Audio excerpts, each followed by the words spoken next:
বিপ্লবের মানে হচ্ছে যে সে বিদ্যমান আইন বা সংবিধানকে সে বাতিল করে, নতুন আইন বা নতুন ব্যবস্থা সে পত্তন করে। এই গণ অভ্যুত্থান আমাদেরকে নতুন রাষ্ট্র গঠনের দিকে নেয়। এই গণ অভ্যুত্থান শেষাবধি শেখ হাসিনার যে ফ্যাসিস্ট সংবিধান এটাকেই বহাল রেখেছে। এটাকে বহাল রাখাটাকে আমি ঠিক বলে মনে করি না, এবং এই সংবিধানের অধীনে যে সরকার এটাকে আমি বৈধ সরকার বলে মনে করি না। আমি জনগণের কথা বলি, জনগণের পক্ষে কথা বলি, এই সরকারের পক্ষে সবসময় থাকবো, কোনো প্রশ্ন আসে না। সকল প্রকার ফ্যাসিবাদের বিরুদ্ধে আমাদের লড়াই চলবে এবং বাংলাদেশকে ফ্যাসিস্ট রাষ্ট্র থেকে একটা সত্যিকারের গণতান্ত্রিক রাষ্ট্রে পরিণত করা আমাদের একটা গুরুত্বপূর্ণ কাজ। যে আমরা যে এই যে জাতীয় উৎসব কথাটা বলছি, তাহলে এটা আমরা কী বলবো? এই কী বলবো তার কিন্তু একটা উদাহরণ নজির ইতিমধ্যেই এই অন্তর্বর্তীকালীন সরকার আপনাদেরকে পেশ করেছে, দেখিয়েছে উৎসব কী জিনিস। তারা দেখিয়েছেন এই উৎসবে শুধু বাঙালিরা নাই, এই উৎসবে আমাদের যারা ছোট ক্ষুদ্র জাতি গোষ্ঠী তারাও অংশগ্রহণ করেছে। এই উৎসবে ধর্মনিরপেক্ষ, ধার্মিক, আস্তিক, নাস্তিক, সনাতন ধর্মাবলম্বী, বৌদ্ধ ধর্মাবলম্বী এমন সকলে অংশগ্রহণ করেছে। এই যে সকলের অংশগ্রহণ করার মধ্য দিয়ে যে গোষ্ঠীটা তৈরি হয় এটাকে জাতি বলে না, এটাকে একালে আর জাতি বলা হয় না, এটাকে বলা হয় রাজনৈতিক জনগোষ্ঠী। আমরা একটা পলিটিক্যাল কমিউনিটি।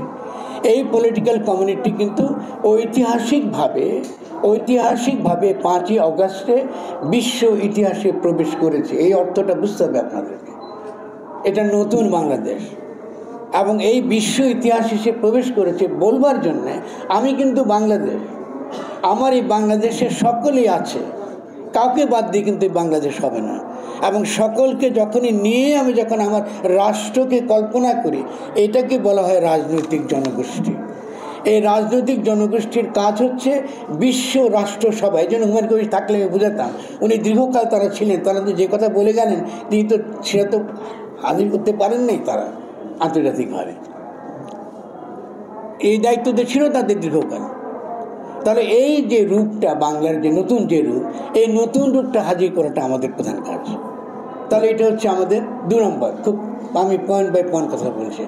3 নম্বরটা হচ্ছে আপনারা বিপ্লব কথাটা ব্যবহার করছেন। আমরা কিন্তু গণ অভ্যুত্থান হয়েছে, বিপ্লব কিন্তু হয়নি।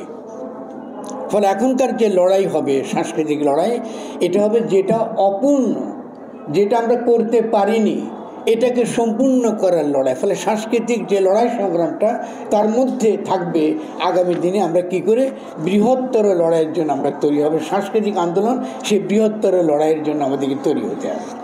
এখন সেই বৃহত্তর লড়াইটা কি? সেই বৃহত্তর লড়াইটা হচ্ছে নতুন গঠনতন্ত্র প্রণয়ন করা। প্রথম থেকেই এই তরুণ ছাত্ররা দাবি করেছে যে বাংলাদেশের জন্য একটা নতুন গঠনতন্ত্র দরকার, আইন না। সংবিধান মানে আইন। আমরা কিন্তু ঔপনিবেশিক শাসক না। ইংরেজ আইন প্রণয়ন করে আর জনগণ গঠনতন্ত্র করে, এই পার্থক্য মনে রাখবেন। যখনই আপনি সংবিধান বলবেন তার মানে আপনি একটা ঔপনিবেশিক শাসক, আপনি লুটেরা মাফিয়া শ্রেণীর পক্ষে আপনি একটা শাসনতন্ত্র বানাবেন, একটা আইন দিয়ে গরিবদেরকে শোষণ করবেন, সাধারণ মানুষকে শোষণ করবেন, আগের মতোই চলবেন। আর গঠনতন্ত্র মানে জনগণ নিজেরা অংশগ্রহণ করে, তারা কি করে একসঙ্গে বাস করবে, পরস্পরের সঙ্গে তাদের সম্পর্ক কী হবে, এটা তারা তৈরি করে। এটা তৈরি করতে গিয়ে তারা সংস্কৃতির দিকে তাকায় এবং সংস্কৃতিকে তারা কী করে, তারা বোঝার চেষ্টা করে। সেখান থেকে তারা শিক্ষা নেয়, যেটা বর্জনীয় সেটা বর্জন করে, আরও বৃহত্তর যে জনগোষ্ঠী গড়বার কথা এটা তারা করে। ফলে এটা রাজনৈতিক জনগোষ্ঠী। তাহলে আমরা সে রাজনৈতিক জনগোষ্ঠী করবার একটা বড় উদাহরণ নজির এই গত 2টো উৎসব একসঙ্গে করে এই সরকার দেখিয়েছে। সেটা কী ছিল? চৈত্র সংক্রান্তি এবং নববর্ষ।